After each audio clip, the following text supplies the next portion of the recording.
বৰপেটাৰ উদত ড্ৰাগছসহ 3 যুৱকক আটক।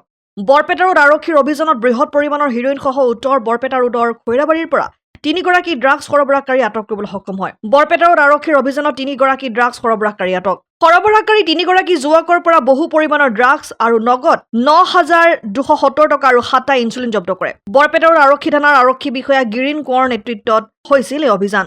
উদ্ধাৰ কৰা ড্ৰাগছখিনি সন্দেহজনক হিৰোইন বুলি জনা পৰা গৈছে। ইতিমধ্যে 3 গৰাকী সৰবৰাহকাৰীক আটক কৰি তদন্ত অব্যাহত ৰাখিছে আৰক্ষীয়ে।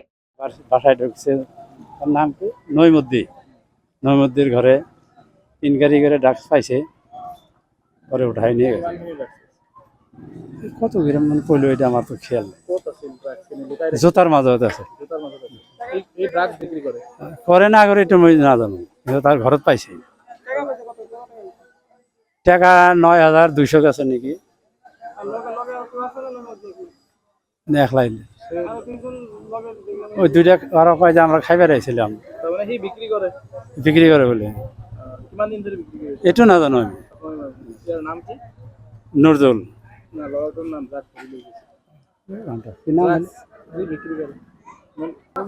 নইমুদ্দিন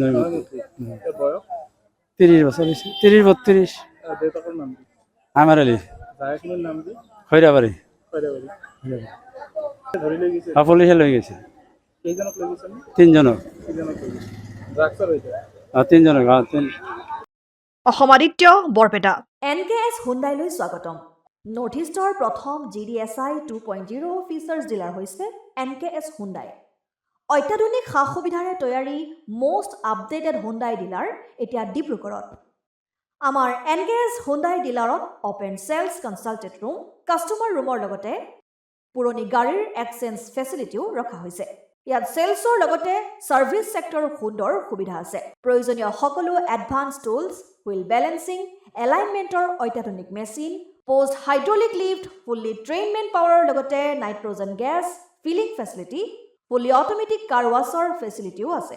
লগতে NKS হুণ্ডাই ডিলাৰে কাষ্টমাৰসকলৰ সুবিধাৰ্থে মোবাইল ছাৰ্ভিচ ভেনৰো ব্যৱস্থা ৰাখিছে, য'ত হাইড্ৰলিক লিফ্ট, ৱাছিং facility, wheel balancing, tyre pressure check কৰাৰ লগতে বহুখিনি সুবিধাই উপলব্ধ আছে।